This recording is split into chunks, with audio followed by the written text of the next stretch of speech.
everybody, and good morning. It's early. It's just past 6 o'clock, 6:30 to be exact. We're on another trip. We're leaving the Tryon area. We're headed over to Nashville for the night.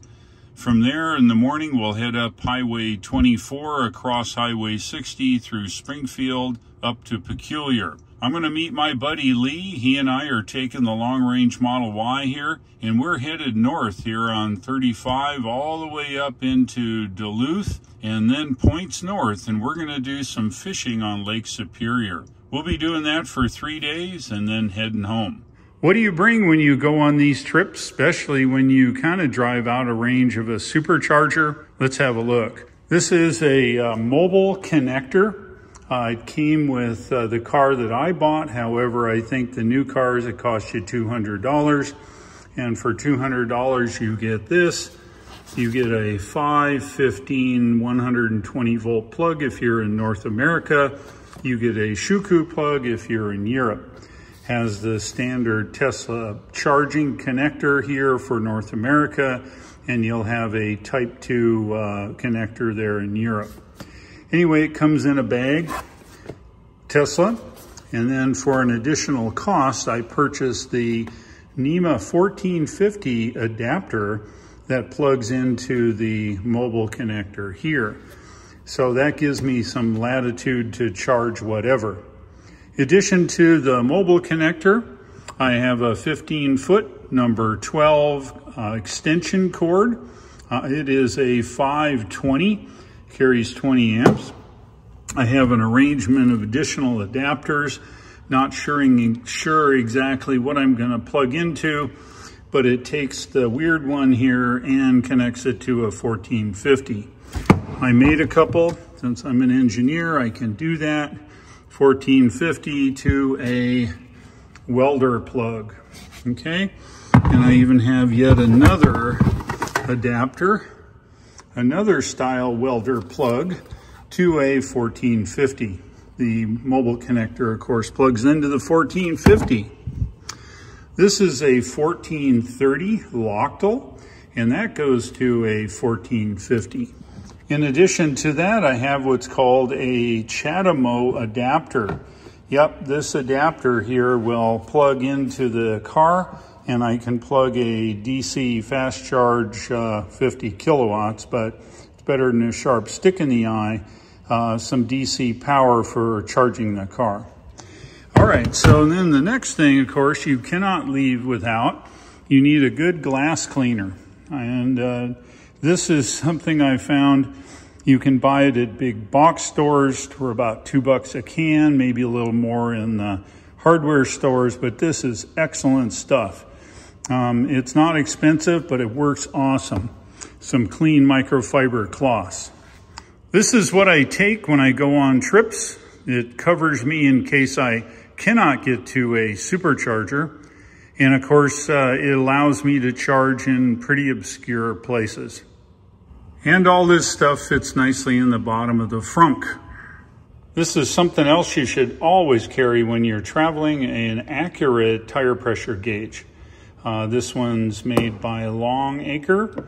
It's a one I use mostly for my autocross, but it's really great. Just leaving the town of Columbus now and gonna get a Scottish breakfast this morning.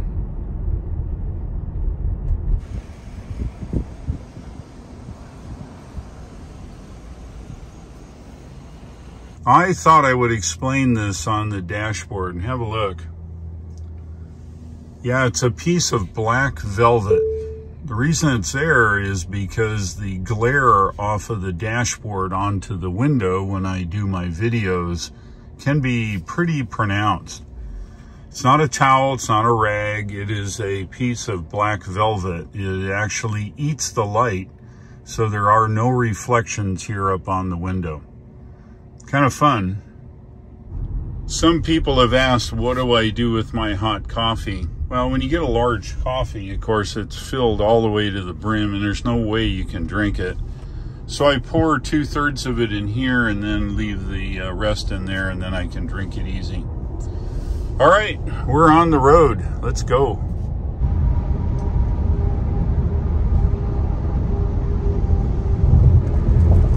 Yeah, now I know what a pinball feels like.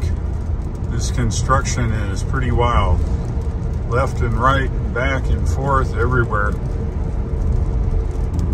Finally getting to Interstate 40 here. It's always a zoo through all that construction.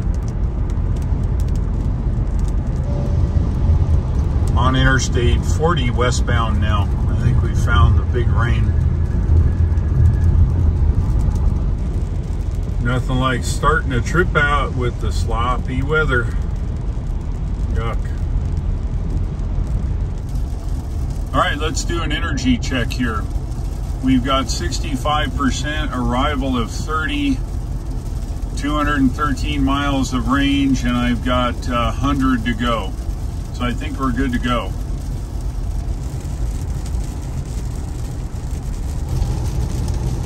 I'm in the gorge. That's the pass between North Carolina and Tennessee now. And of course it's raining, lots of traffic. So just on autopilot now, and I'll just sit here and let it drive through the gorge for me. It's raining pretty good here now, so I'm off autopilot even though it was driving fine. There are big puddles here on the left that would maybe cause trouble, so just driving myself here. We're driving slow. With all the rain, there's no money in trying to be in a big hurry through here. One screw up and everybody suffers. Yes, I am back on autopilot now. A lot of the other manufacturers' ADAS systems are not equipped to drive windy roads. Autopilot does an exceptional job.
Just coming out of the gorge on the west side here in Tennessee. Just in downtown Knoxville now. You can kind of see downtown there. Just going through the city. It looks like 14 miles to the supercharger now. As we get closer to the supercharger, you can see the car is preconditioning the battery. A lot of times it'll warm up the battery so that it's optimum charging temperature and allow me for a fastest charge so I get on down the road.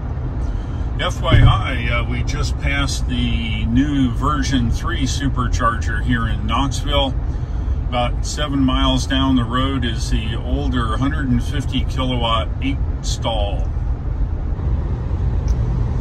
Yep, that is one kind of wide load. When you buy a Tesla, one of the things that you get is awesome charging. Tesla has their own network, and of course with a Tesla I can charge this anywhere, even on some of the CCS chargers.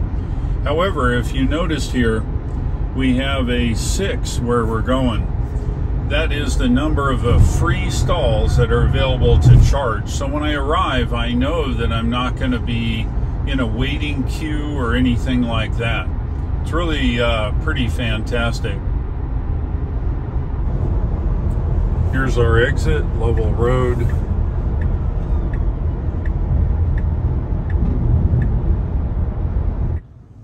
Another thing the navigation does is not only show you how to get off, but it also shows you how to get back on and continue your trip here.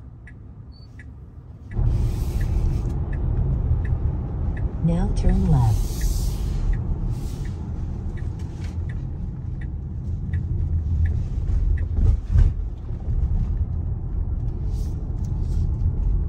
Now you have arrived at your destination. Navigation said there are 6 free stalls. Now, if you're new to traveling with me, let me just show you.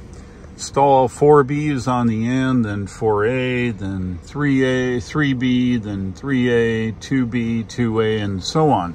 What you want to do is you want to pull into a spot that has a unique number. So I've got a car here that's located at B1B, and I'll just pull in right here, and we're good to go. All right, well, let's get hooked up here, but before we do, let's have a quick look to see what our stats are here. We'll go here, we'll take a look at trips, and it looks like we've traveled 149 miles, 40 kilowatt hours used, 268 watt hours per mile. Not bad. And of course, we're arriving here with a whopping 30%. For you miles, folks, it's 98 miles. All right, well, that Model Y just left. I'll tell you what I'm going to do is I'm going to move now. And why? Well, in my experience is some inexperienced people will come and just park anywhere, and they're unaware of the actual numbering system on the charge stand. At 150 kilowatt type of chargers, the cars share a 150 kilowatt charger. And what happens is if someone plugs in the same number, for example, someone plugs in on 1A, now that I'm on 1B, they will use half my power, which increases the amount of time it takes for me to charge. So we're here, we're at 98 miles. The computer knows exactly what I need to get to Nashville, so let's charge up. After I've parked the car in the spot, I've backed up here all the way to the end of the slot. Don't want to go too far, you'll hit the charge stand. This is a charger. This is mounted here, and it's kind of funny looking, but the charge connector is here. It's got 2 large connectors which carry the high power. The 2 small on either side of the center are control, and the middle one is ground. How do I open this? There's a little button right here on top. You see it? I push the button there, and it opens the charge port, and I just insert the charger. Do I need credit cards? Do I need swiping anything? No. The beauty of a Tesla is the car communicates with the charge stand. The charge stand talks to the main computer, and it then registers with Tesla in Fremont, and I start charging. And as you can see, we're green. Let's have a look inside to see what charge power I'm getting. All right, let's take a look here. 140 kilowatts. I've arrived at a state of 31% here of charge, which means that I probably won't get the whole 150, and as you can see, I'm getting 140. It's not bad. It's 580 miles per hour of charge. All right, the computer says I have 25 minutes to continue my trip, and that'll give me a chance to run in and use the facilities. And so let's have a look around here. I'm in this really great shopping center. I don't know the name, I'm sorry to say. There's O'Charlie's over there in case you want to get something to eat. Of course, a nice Starbucks. We've got Chick-fil-A there. It's a great sandwich. And all around is a mall. It's pretty well equipped here. It goes for quite a ways. Anyway, what I do now is I'll go use the facilities in probably Hobby Lobby, and then walk over to Target and see if I can scarf any kind of Tesla toys. I just checked out Hobby Lobby's plumbing. Now I'm on the way to Target.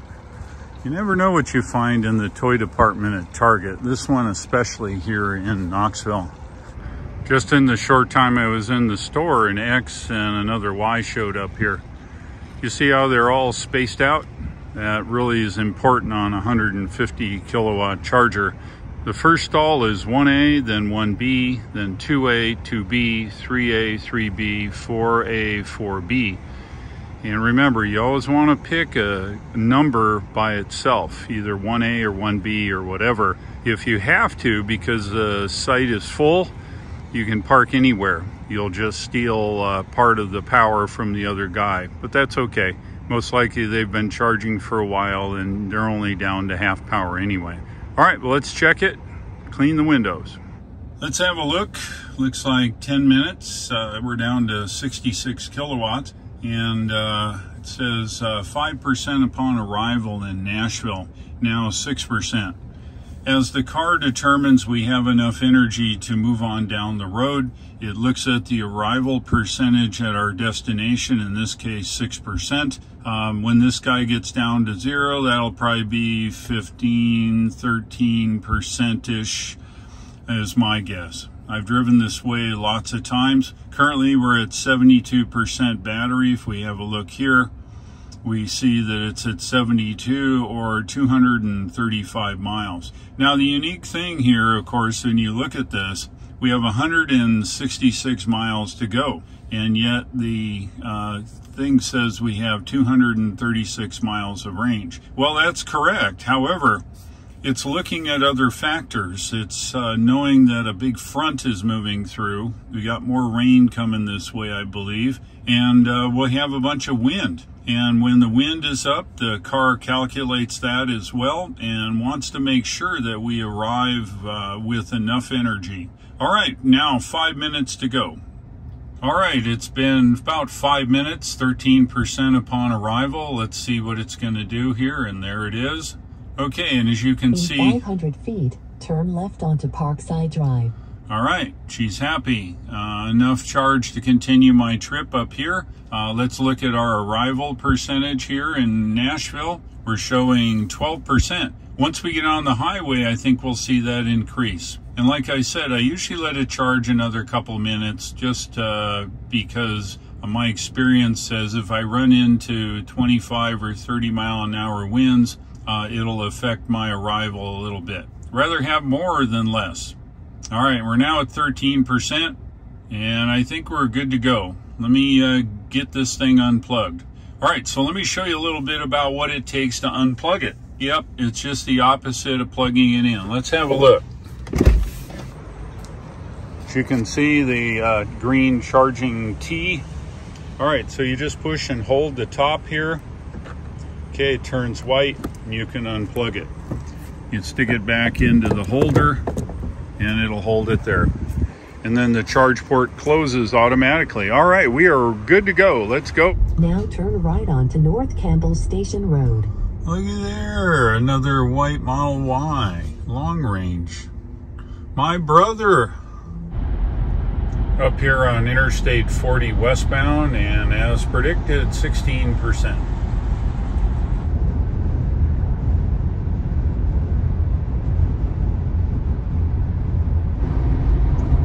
We're up to 19% now on arrival. It's about right.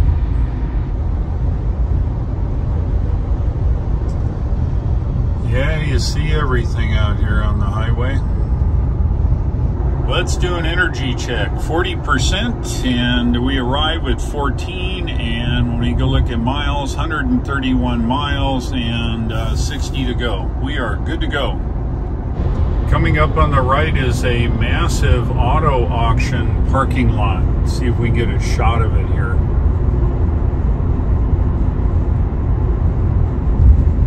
Just coming into view here now. We'll see it for just a minute. Looks like a junkyard, but it's not. Yeah, here we are. Look at this. That is an auto auction. Every kind of auto you'd ever want is for sale here in just south of Nashville. Just on the east side of Nashville now on Interstate 40, coming into the outskirts.